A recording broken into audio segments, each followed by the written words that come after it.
A paz do Senhor, meus irmãos, que a graça e a misericórdia do Senhor Jesus sejam com todos vocês. Sou o pastor Moisés Vieira de Lima, você está aqui no nosso canal Boas Notícias e nós estamos começando mais um subsídio para a Escola Bíblica Dominical, lições de adultos da Casa Publicadora das Assembleias de Deus. Estamos no nosso terceiro trimestre de 2025 com o tema principal, a Igreja em Jerusalém, doutrina, comunhão e fé, a base para o crescimento da igreja em meio às perseguições. E a nossa lição é a lição de número 9 para 31 de agosto de 2025. O assunto da lição: uma igreja que se arrisca.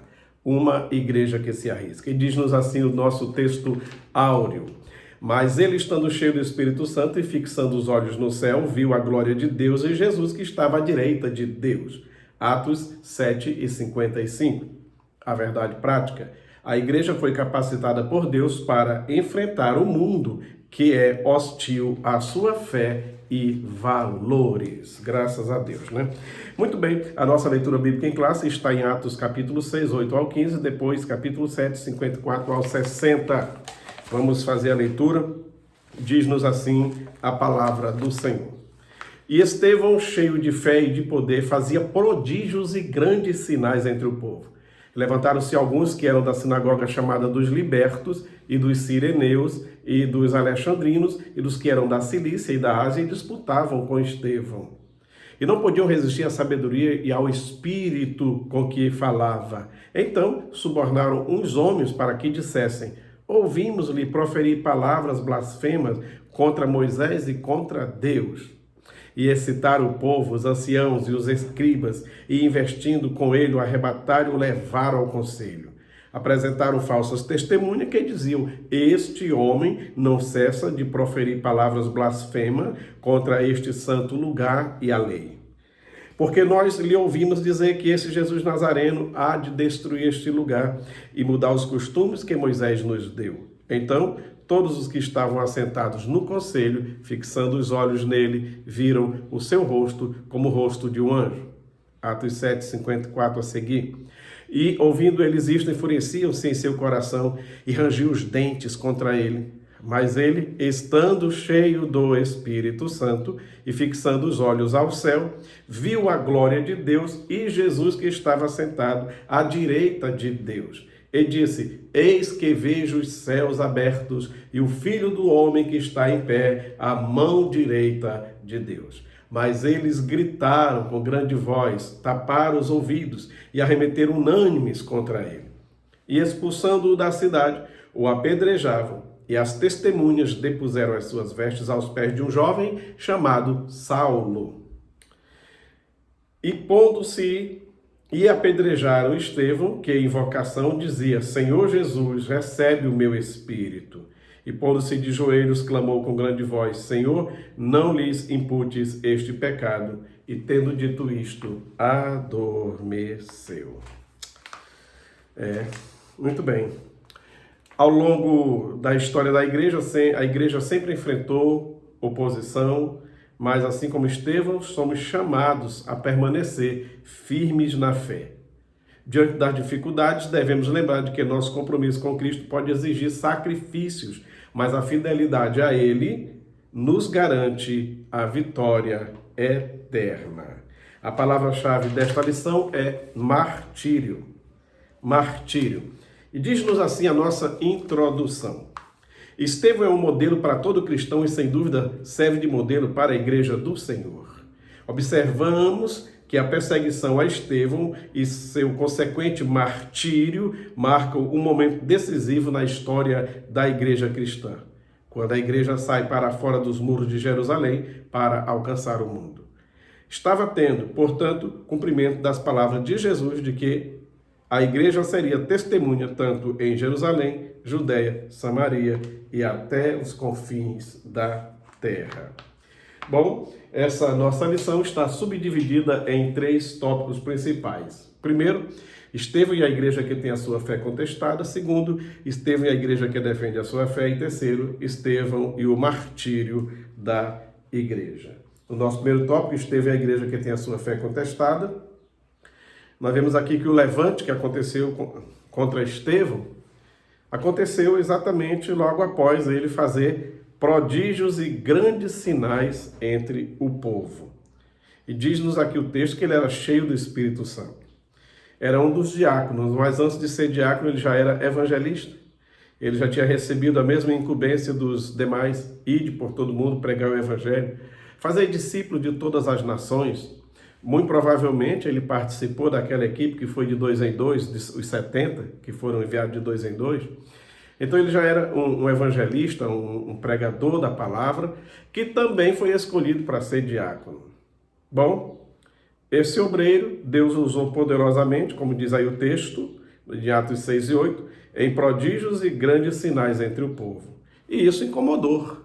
Incomodou por quê?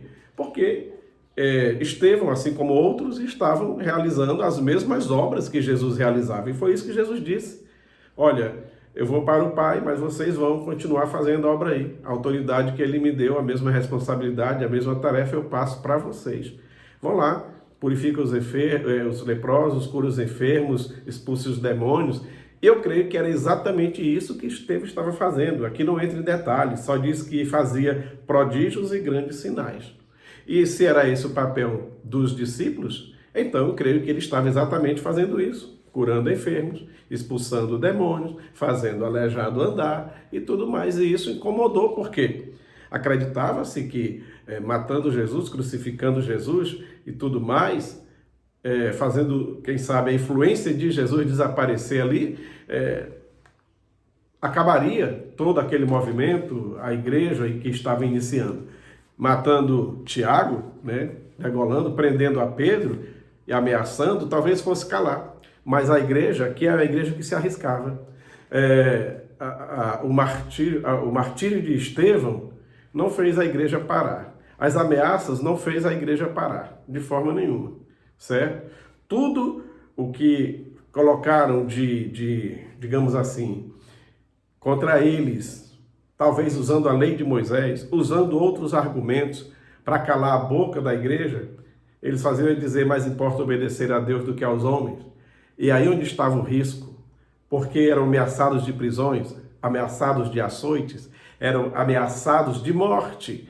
E mesmo com todas essas ameaças, eles preferiam correr o risco do que desobedecer a ordem de Jesus de fazer discípulo de todas as nações. E esse homem cheio do Espírito Santo incomodou e foi martirizado, Olha, o mundo nos odeia de graça. Só pelo fato de você ser um crente, servo de Deus, uma mulher de Deus, um pregador do Evangelho, você já passa a ser odiado. Ele não estava cometendo crime nenhum. Estevão não matou ninguém, Estevão não roubou ninguém, Estevão não xingou ninguém. Ele fez grandes prodígios e cremos para o bem das pessoas, sabe? Mas isso incomodou e as pessoas lhe odiaram, principalmente as autoridades da época. E só porque você é servo de Deus, o mundo já te odeia de graça. A pessoa pode estar roubando, mentindo, batendo na esposa, fazendo mil uma coisa errada. Ninguém fala muito.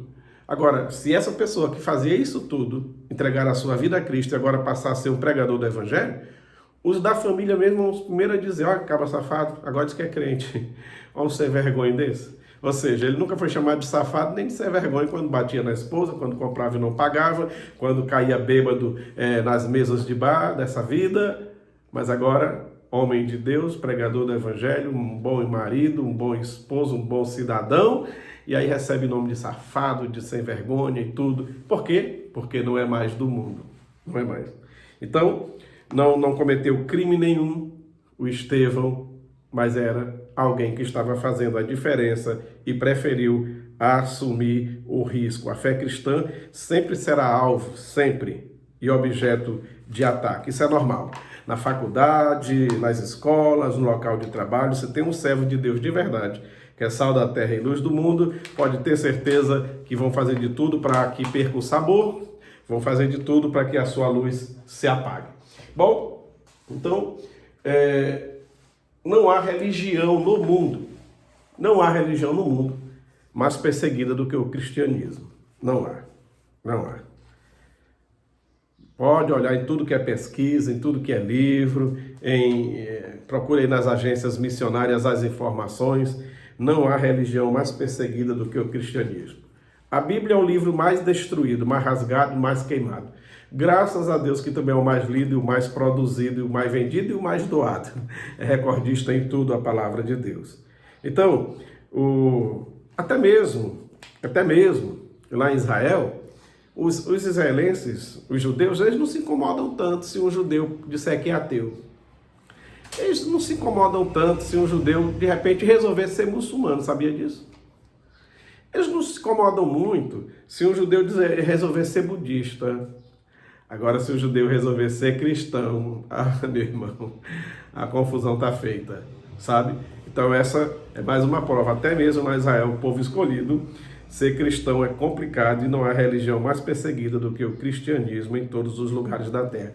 Porque ser cristão de verdade implica em mudança de vida, nova mentalidade. É por isso que muitas autoridades por esse mundo afora, sabe, são contra o cristianismo, porque o cristianismo muda a forma das pessoas ver o mundo. Ele não teme mais a morte. Se não teme mais a morte, não tem mais autoridades. As autoridades tirânicas, pagãs, autoridades que são verdadeiros perseguidores do evangelho. Não se dobra a qualquer ideologia. Questiona professor em sala de aula. Quem é cristão de verdade tem a mente aberta por Deus para entender melhor o mundo e o que está acontecendo. Tem o Espírito Santo que lhe ajuda e lhe dá argumento nas suas respostas. Por isso, o cristão verdadeiro incomoda onde ele chega. Muito bem.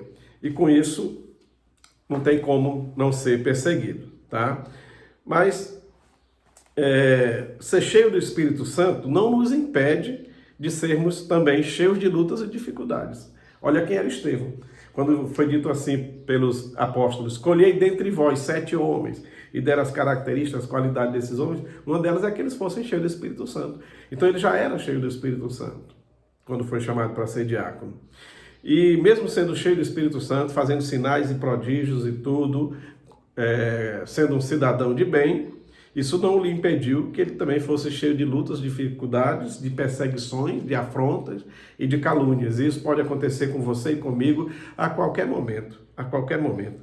Isso não quer dizer que está sofrendo em tal lugar porque não oram, porque não jejuam, porque não buscam a presença de Deus. Não, Senhor. Jesus disse, no mundo tereis aflição. Então, já que vamos ter aflição mesmo, vamos fazer a obra. Pelo menos que sofra pregando o Evangelho. No último momento de Estevão, ele aproveitou a oportunidade para pregar sua última mensagem. Quando foi lhe franqueada a palavra, ele fez um resumão da história dos hebreus, a partir de Abraão até Salomão, apontando e mostrando que tudo aquilo que está escrito estava apontando para Jesus como o Messias, como o prometido de Deus, e eles não quiseram tapar os ouvidos para não ouvir a verdade. Como muitos judeus ainda hoje fazem, quando lê Isaías e salta o capítulo 53. Porque muitos deles, quando olham Isaías 53, eles olham assim e dizem, rapaz, se eu acreditar nesse texto, eu vou terminar acreditando que aqui está falando de Jesus. Interessante, né? Por isso que eles leem mais a Torá do que a Taná. Qual é a diferença? A Torá são só os 5 primeiros livros da Bíblia. E a Taná é o Antigo Testamento todinho. E quando vão ver as profecias sobre o Messias e olha para Jesus, vê que muitas se cumprem nele. E aí preferem até não estudar, às vezes, a Bíblia toda. Bem, então, irmão, se você está na luta, está na prova, está sendo perseguido, está sendo humilhado, está no campo missionário, está sofrendo, não desanime, está tudo normal. Desde que a igreja começou, já começou debaixo do poder de Deus, da autoridade do Espírito Santo, mas debaixo de calúnia, difamação e perseguição. E foi assim ao longo desses 2000 anos. Continua sendo em lugares de forma mais ferrenha que outra. No Brasil a gente vive de uma forma mais, digamos, livre para fazer a obra de Deus, mas tem lugares nesse país que o simples fato de ser pego com uma Bíblia é prisão perpétua. Mas mesmo assim, nesses lugares ainda tem luz brilhando, ainda tem sal, ainda tem homens e mulheres de Deus, e você e eu precisamos continuar pregando para que eles não desanimem, orando, para que eles permaneçam firmes na fé. Bom, estamos falando sobre a igreja que se arrisca. A igreja de hoje se arrisca? Qual é a igreja hoje que se arrisca? A igreja que se arrisca é aquela que treina e envia missionários. Envia, mesmo para lugares onde é fechado o evangelho. A igreja que se arrisca confronta o pecado, não aceita o pecado. A igreja que se arrisca também confronta autoridades. É claro, João Batista não fez parte da igreja, mas ele é um exemplo de alguém que confrontava a autoridade pecaminosa quando chegava para Herodes e dizia: "Ei, não te é lícito possuir a mulher do teu irmão." E tudo, perdeu a cabeça por isso, mas confrontou, assumiu o risco. Hoje, muitos que se chamam homens de Deus não querem assumir o risco. Não querem. Com tristeza que eu falo, mas muitas autoridades eclesiásticas no Brasil são muito passivas. Eu me lembro de uma manifestação que teve na Praça dos Três Poderes há tempos atrás, e aquela manifestação era contra a aprovação do aborto de crianças anencéfalas, o que é criança que está sendo gerada sem cérebro. E tinha uma equipe de pessoas lá lutando para que não fosse aprovado. Os deputados se acovardaram, passaram para o STF e estava sendo votado, e terminou a votação a favor de matar os bebezinhos que iam nascer sem cérebro ainda dentro da barriga da mãe. Muito bem, sabe quem que estava lá? Eu estive lá observando, fiquei de longe juntamente com outro pastor, porque estávamos envergonhados, só tinha nós dois de pastores lá na Praça dos Três Poderes. Estava lá o pessoal da pastoral, isso, pastoral aquilo, várias pastorais da Igreja Católica. A Elba Ramalho estava lá discussando em favor da vida. Muitas pessoas, eu não achei um dos nossos pastores, nem das Assembleias de Deus, nem das igrejas batistas, nem de presbiteriana, os pastores de renome nesse país que estão na mídia, não apareceu nenhum lá. Estava lá padres e freiras, alguns representantes de ONGs e, como eu falei, até uma cantora secular de renome nacional. Nós não somos uma igreja que se arrisca tanto assim. Bom, a igreja que se arrisca preocupa-se em agradar a Deus. Preocupa-se em agradar a Deus. Hoje nós temos muita igreja que se acovarda. Felizmente a gente sorri, mas não é com tristeza no coração. A igreja que se acovarda, que nem treina nem envia missionários, nem sustenta os que foram enviados por outros. Igrejas que toleram o pecado, vai tolerando tudo que é tipo de pecado. Igreja que é passiva diante de autoridades tirânicas. Quando um pastor se levanta com voz nesse Brasil, aparece 10 outros para criticá-lo, porque sobe em palanque e confronta autoridades tirânicas nesse país.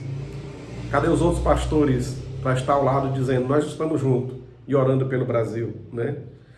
Bom, a igreja que se acovarda faz parte de tudo, ou seja, faz parte de tudo que o mundo tem, tá, tudo que é evento do mundo, está de igual para igual. É complicado. E ainda, faz de tudo para não incomodar. A igreja que se acovarda faz de tudo para não incomodar. Incomodar, entre parênteses, vou colocar aqui, tá? Faz de tudo para não incomodar, que é para não desagradar as pessoas, que é para não desagradar o doutor, para não desagradar os empresários, para não desagradar o novo convertido, não pode tocar na ferida, falar no pecado, senão a pessoa vai embora, vai esvaziar os templos. E um dia Pedro chegou para Jesus e disse: Senhor, muda aí a mensagem, o teor, porque está todo mundo indo embora. Jesus disse: e você não vai querer ir embora também não? Pega o beco, meu filho.